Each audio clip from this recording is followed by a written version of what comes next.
Play this record as frequently as possible. Welcome to Hard Hats and Hootenanny's fourth podcast. Today I'm here with a good friend of mine, Tim. It's great to be here.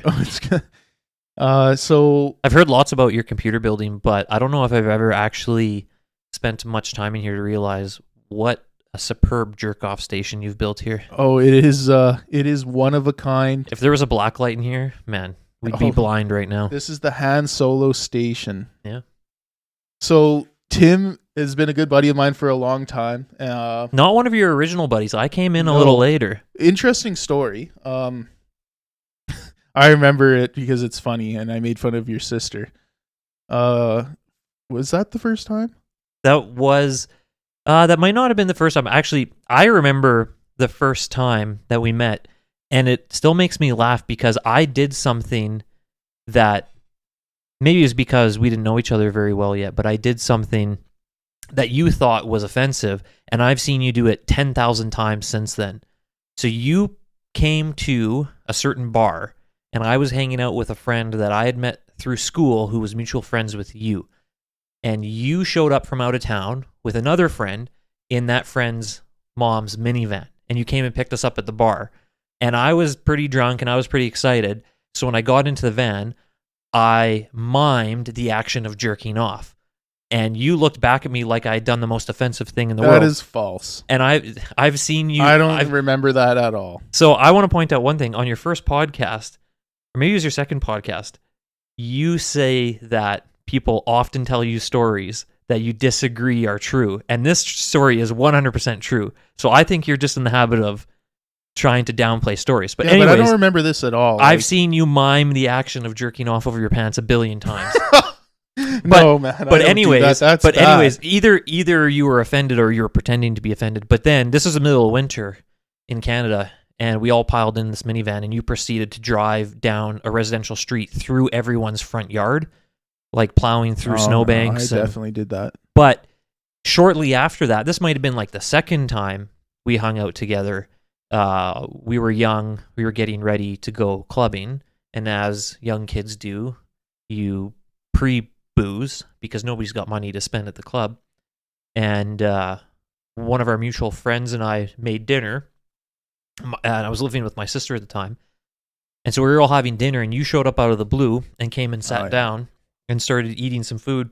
And my sister was telling some fucking stupid, mundane story, and you called her out on it. Yeah. Oh, that was a good story. Do you have time to tell another? And silence. Yeah, it was funny because I could see the look in her face that she didn't really understand what was going on or why this shitty kid was calling her out to her face in her own home. But I mean, she kind of deserved it. Yeah, I guess so. Like, it's crazy how friends meet, because I find that story kind of cool because that the first time we met, I was pretending to jerk off. Well, I do like men who jerk off. You know me. Every man. Any man. Yeah. Anyone. Even girls jerk off. Well, I don't like that. That's weird. Okay. Just kidding. But like, it's crazy because like, I would have never ever have met you unless it was for that mutual friend of ours. Yeah. And I'm actually hoping he comes on the pod one day if he's ever back. Well, one day he's going to come back from war. Well, yeah. And he has some alien stories, like we give seeing shit in the sky shit. We give him a hard time, but he's got some interesting stories. Oh yeah, he's definitely a good guy. I definitely gave him Spoiler too much alert, shit growing up. He works for CIA. He also he's also athletic. Is he? Have you noticed in his Instagram lately that he's really like taken on and I apologize in advance because he's probably going to hear this eventually, but you're really starting to take on a bit of a dirtbag vibe. Like a Justin Bieber look? Yeah. Like where he's wearing ratty clothes. It's like ratty. chic dirtbag. I mean, I get it. And it kind of suits him. He's always been a bit of a dirtbag. Well, yeah, but like he's always been stylish. Like he could dress up. Like at weddings and stuff when he's doing his thing. Yep. He looks good. I didn't know you were gay for him. But I am not, but I could be. Well, if I was. But yeah, there's nothing wrong with that. That's okay. But yeah, if it wasn't for him, I would have never met you, and it would have been just a lost friend, I would have been sad. Do you believe in soulmates? I'm not your soulmate. No, okay. I'm not asking. Do you believe that, like, so you're in a relationship? Can we talk about that? Sure. Just mention it. Is that your soulmate? I would think so, yeah. Okay, so you believe in soulmates. So, do you think there's such thing as, like, is there a friend soulmate out there for you? And if we didn't meet through that friend, would we maybe have met another way? I don't Probably think we not. would have not, because like Where would our paths have ever crossed otherwise? I'm trying to actually thinking about that. I think it wouldn't. Because we met through a mutual friend Maybe that I through went to school. snowmobiling. Oof. Maybe. We met through a mutual friend that I went to college with, and yeah, I have a very hard time believing we would have ever. Well, you know met. what? You actually That's just how crazy life is. True, but I think we might have actually met because you went to school with two friends of mine that I went to school with. Yeah, So, but in the same class. So yeah, if we weird. didn't all go to that class together, Is it fate well, or is it Final Destination? um, You watch those movies? I have a vague memory of a guy getting his head taken out by a log on the highway. I Yeah, think that's that's like the the start. first movie. Okay, yeah. So I've seen the first one. The first movie is fucking horrible. Did they get better or worse? They get better. Really? Well, in quality wise, because the first one came out like 99 or 98. That's the same one where the kid gets squished by the pane of glass falling off of the No, office building, right? I don't He's think like so. in the dentist or something. He walks out the No, door. And that's not the first one. no? No, me and the old lady started watching. Well, we watched that one. She always falls asleep. I feel like everybody's old lady. I want to watch a movie, and then they fall asleep. That's actually me. I'm the That's one that you? falls asleep. Oh man, I never fall asleep because I get it. Oh, maybe it's because the movies I pick. She's definitely told me that a couple times. Like, Man, I'll after pick a movie and it's not one that she wants to watch. So like, okay, you fall asleep because I picked a shit movie that you don't like. after a long hard day, especially if it's like the weekend and I've been busy, man, if I get in that right position, I kick up my feet, I kick off my work boots, and I lay down on that couch, and I'll be out pretty fast. Yeah, you actually have an interesting job. Yeah, I don't wear work boots anymore, but No, but you did. You had your own business, I did. Yeah, shipping and whatnot. transportation Yeah. essentially. That's it. So just give us an explanation of like the day to day, or how about this? How it kind of started. So that's interesting because I think about this sometimes, and I think about how I'm pretty lucky, and I've talked to lots of guys that are, in the trades, or they do something specialized, and I'll ask guys lots of times, like, why don't you go out on your own? Why don't you start your own business? Because then you are in control of your own destiny, right? Because, like, how many guys either, like, they like what they do, but they hate working for somebody else, or maybe they don't like who they work with. Like, I know you really like the group of guys you work with, but do you really like your employer? Do you really like making your employer money, or would you rather make money for yourself? And now I'm not saying that it's as simple as just you go out and start your own business and suddenly you're going to make more money, but I do ask a lot of guys that, like, have you considered going out on your own, and why not? And a lot of guys, like, they're not interested in. It's hard. It's hard, but in some ways it's easier than you think. So I've been really lucky in the sense that I think I'm a hardworking guy, and I like to learn, and I like to prove myself. And I've been lucky that people have noticed that and given me opportunities. But I've also said yes to a lot of opportunities. I've taken those chances, and for the most part, it's worked out pretty good.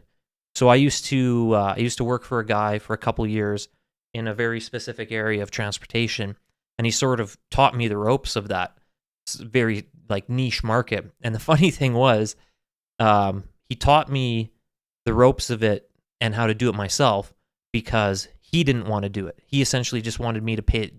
He wanted to pay me to do it for him so he could stay home.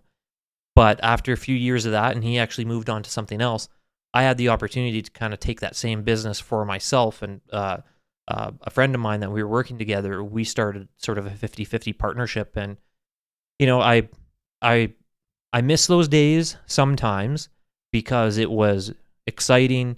You learn a lot because you're forced to learn a lot. If you don't keep up when you're running your own business, you're going to fall behind and you're You're going to lose money. Yeah. You're going to go You out of gotta business. be working all the time almost. But there's also days where I don't miss it at all because I think in our first couple of years, and we were a seasonal business through the summertime. So the shitty thing was you were busy all summer long. Like I think our second summer, we counted up, it was like end of July, and we realized that we worked like 60 some days straight with like maybe one day off in the middle because we actually sat down to figure it out because we were just run ragged. And when you're running your own business, if you're not hiring people to help you, like that was my big learning experience after the first couple of years was, I joke that we were greedy. Like we weren't greedy. We just wanted to work hard. We could work hard and we wanted to reap all those benefits. So we didn't hire people when we could have. And instead, we would do all the work ourselves. So what that looked like was I would get up at like 5 in the morning, 5:30 in the morning. I would do like a couple hours of accounting and like bookkeeping because if you don't keep up on that shit, you're fucked. Like if you don't keep up on your taxes and invoicing and payables and all that shit, you're fucked. Then we would like go to work. You'd be like answering calls and emails all day. Then 5 o'clock would roll around and we go, okay, now we can actually go and physically get some work done. And then we'd work in the warehouse till like 9 o'clock to get shit actually like moved around. And like year 3, we actually started hiring a couple guys to help us, and that helped quite a bit. But we ended up exiting out of that, and like big learning experiences. Like I would go back and do things completely different in some aspects. Like I would hire more help so that it's this idea of like, you can either work in your business or you can work on your business. Like if you're stuck boots in the ground, you can never work on growing your business. But, having gone through that and worked those long days and long hours, and we had lots of time off too. Like winter was our slow season, so I did lots of sledding those years, which was great. Yeah. But there's definitely something to be said for going back to work for somebody else where it's like 5 o'clock, okay, fuck this, I'm done. I'm not answering any more emails today. I'm not answering any phone calls. Like I don't have to worry about doing payroll. We have a payroll department. I get paid. If the company has a good year, I have a good year. If the company has a bad year, well, I'm like a salaried employee, so I still get paid, right? Like there's a big trade-off there, but if you're doing anything specialized, especially like if you're in the trades, I think it's something that a lot of guys should look at, like take control of their own destiny. Like our one mutual friend who's an electrician, he's got a pretty good gig, but he does shit on the side. From the listener's perspective, there's 2 different types of electrician. There's there's kind of there's 3 housing, yeah. It's kind of residential, commercial, and industrial. Yeah, and he's so more on he the does- industrial commercial side. Yeah, he does industrial as his primary gig, and then he helps. I think a guy that he plays hockey with houses. Mhm. And- Yeah, on the side he does some and residential. I think he makes, because he was laid off for forever, and he had a good year. But we always hear about Buddy's good years. Yeah, But like he's a smart guy, he's a hardworking guy, and if he and a couple of his buddies were to get together, they could very easily, start up their own contracting business. But it's a choice to make because you're signing up for long hours, you're signing up for a lot of stress. The first year that we were in business for ourselves, man, there was a lot of like nights where you're laying in bed staring at the ceiling because like you can't sleep because you're so fucking stressed. No, yeah, like worrying about like your business, Everything. You're worrying about everything Oh, because like you're in control of it. Like every little thing you do. Now, once you get into a rhythm, you definitely get over that before too long because it's like starting anything new. But yeah, it was a cool experience. I definitely wouldn't give that experience up for anything. So I know when you, circling back to when you're talking about hiring people, I know you hired someone that Another we both mutual know friend, well, and he's probably going to be on this podcast. I hope so. But similar. I guess you never listened to the last one, but I have friends. We both have friends that live far away, and he lives the furthest. Yeah, like at least 26-hour drive. And he only comes here once in a while, but he does. Mm-hmm. So I'm hoping to snag him then, or I am going to him next year. You so take your pod setup. I don't know. it's a lot to take, and I don't want to be that weird guy that just shows up to his place and like, hey man, let's record. Like this is a vacation. Like I don't wanna Set be up a doing this. Zoom call. I could do that. I just don't know how to do that. But tell us about working with him. And there's something specific I want you to talk about. What? No, the whole lunch thing. But start from the start. That would be a funnier story to hear from him, because that's a perfect example of like being stressed out. And again, during the day, we would be stuck like on the computers all day. And so I brought him in because he could help get some stuff during the day. Like it was just a summertime gig though, because Right. he was going to school. He was going to school. So essentially, like, he was helping us stay caught up during the day. Then he would like leave at 5 o'clock, and then we would stick around and work a little bit longer. But I mean, great guy, hard worker. I mean, that's why I felt really comfortable hiring him, because at the time he was a groundskeeper at a cemetery. Yeah, but he's done jobs like he worked for He worked like for assembly line yeah. building stuff. Yeah, so. like a truss manufacturer. Yeah. So no, he was great, and good guy and hard worker. So it was fun to work with him. But we had a very, very small office. Maybe again because we were cheap and greedy, but we had a small office, and we didn't really have a lunchroom. So he would, and I had this big U-shaped like wraparound desk, and there was always there was a seat on the opposite side of it, and there was always lots of space there. So he would like warm up his lunch, and he would basically eat his lunch on my desk. And I could not remember what was going on, but there was some bullshit was going on. I was getting fucking pissed off, and the whole time I'm typing away or I was doing whatever, I could just hear like right behind me in my ear. Like I could hear him munching away on his lunch, and I guess I was pissed off because he tells the story to everybody. At some point, I turned around and I was just like, I gave him shit and told him to fuck off and eat his lunch somewhere else or something. But which I feel bad about now because it wasn't his fault, and thankfully, like he definitely thought it was super funny, and he still thinks it's funny because he tells everybody that stupid fucking story. And that's the thing about owning your business when you start hiring people that you do know, because you got to find that limit. Like, yeah, you're my friend, but this is my life.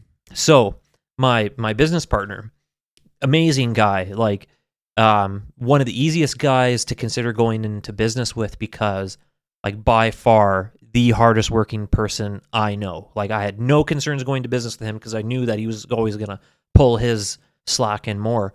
And he's got 2 sons, and one of his sons came to work for us, and like good guy, no real problems, but like that was like a father-son relationship. And every father and son have their own little back and forth relationship. So there was a couple awkward days where like they were getting a little lippy with each other, and then before you know it, like it's kind of like it's no longer employee and employer. It's like dad is giving shit to the son, and you're kind of just standing there like, oh, this is kind of fucking awkward. Like, I feel like that's exactly like, you ever watch the show Bar Rescue? Yeah. So many, or even not Hell's Kitchen, where like Kitchen Nightmares. Nightmares, where when Gordon Ramsay is just dressing the guy down, essentially. Like, yeah, but like it's like 90% of the episodes are family started businesses or something, friends or something like that, and then they blow up well at each together. other like way different than random They people probably do. had a good relationship prior to what they were doing. Yeah. And then they went on and they're together every day for long hours. Yeah. And of course, because they're family, the heads are going to butt. It's almost different than like if you were to hire someone that you don't know. Well, there was a time when we first started the business, I considered getting my girlfriend, who I'm still with now, I considered getting her to kind of help us sort of part-time, like maybe get her to do some accounting or bookkeeping or something. And like now I'm very glad we kept that separate. Could have ended bad. Well, like, or arguments. Well, exactly. And like honestly, I did not talk much with her about the work, and that wasn't like really intentional, other than like I was just stressed out, so I didn't really want to talk about it. But like I'm glad she didn't get involved in the business, and I'm glad we didn't talk about it too much, because like when you watch those shows, Kitchen Nightmares, Bar Rescue, and like the families are bickering and like literally like having meltdowns, like I could see how that happens. Oh yeah. Like, and probably a good thing because you're getting married now. Congratulations. Yeah, thank you. Yeah, it only took Wow. 13 years to pop the question. Yeah, only after many years of I don't know.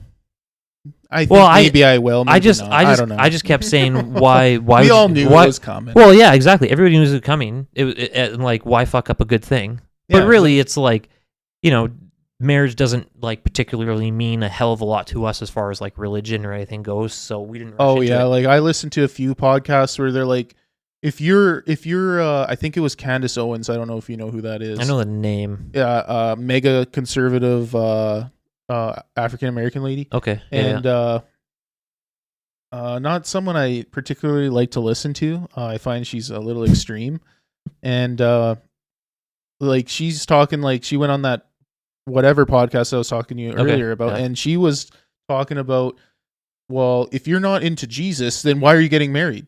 Why don't you just not get married? It's a very good point. It is a good point, but it's like, because I want to. Well, exactly, and like, and to me it means, and like you probably get it when you go to like family gatherings, right? It's like, oh, like you go. I get heckled sometimes. Yeah. Well, not. Where's me the ring? per se, Did he pop the question this Christmas? Not me. Like my parents and her parents don't really talk about that. Her coworkers.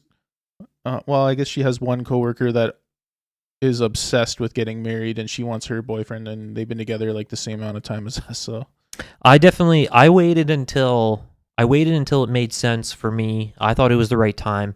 And like the cool thing is, in my opinion, is I totally surprised her. She was not expecting it at all, right? So, do you want to share how you did it, or do you want to keep that private? Well, we were on vacation. Yeah. Actually, the really funny thing is we were visiting her brother, and I was off doing something. We were in this resort town. I was off doing something, and they were laying on the beach chatting, catching up, and he asked her like, "Oh, so like, what's going on? Are you guys ever gonna get married?"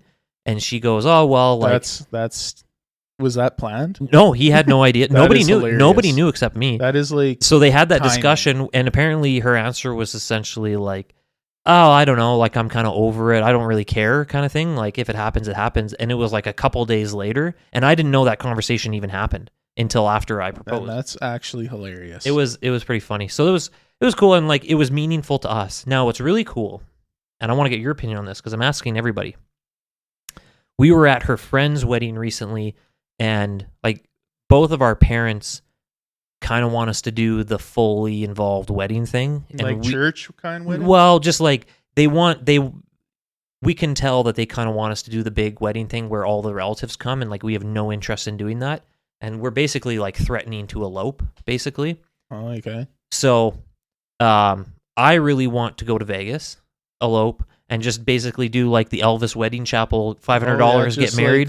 Just like someone we know. It'd be a good story.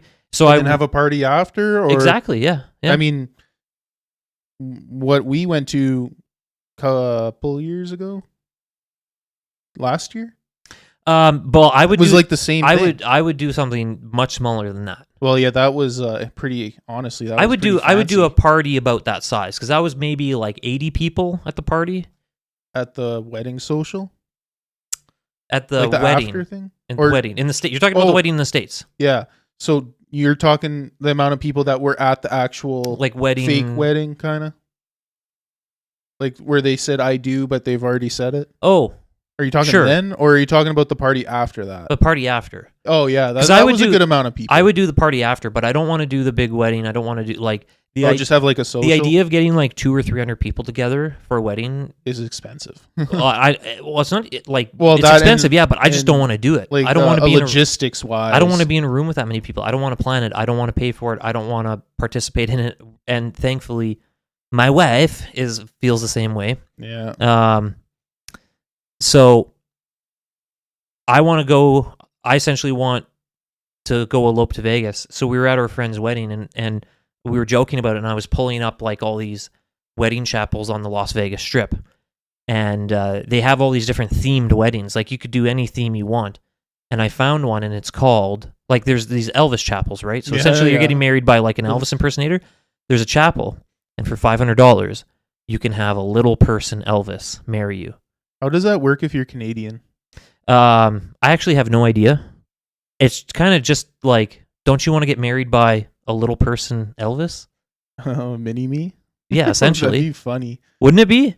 I Like, think so. if you're gonna get married and you don't really want to get married, Yeah, and why then not night have on a the story? town. Yeah, Oh yeah, that'd be sweet. we'll go and actually. party with midget Elvis. It's definitely something to think about. I know my old lady said if we were to get married, she wants the big party. So I kind of do too. I'm not religious at all, but I went like to big party, like social, or big party after getting married, like big like reception. after marriage. Yeah, Social wise, not sure. I We would haven't only really talked about it too much. I would only do a social if we did it as like a fundraiser where all the money, because like I would not have a social to like raise money, because so where we're from, and this is probably doxing us, but it's kind of a tradition that you have this big party and you sell Before. booze before the wedding, and you're basically doing a fundraising for your wedding. Yeah. Oh, dude, I went to something not traditional here in our area. What was that? So I went to a wedding social, but it was pay to come in, pay for booze. It was like a normal Yeah, social, Yeah. but Did they get married at the social? they got married before. Oh, okay. So I thought that was weird I've been to a social before where because usually it's just open liquor at a wedding social. Like you just have whatever you want and well, like a wedding reception. yeah, Usually- whatever. Yeah.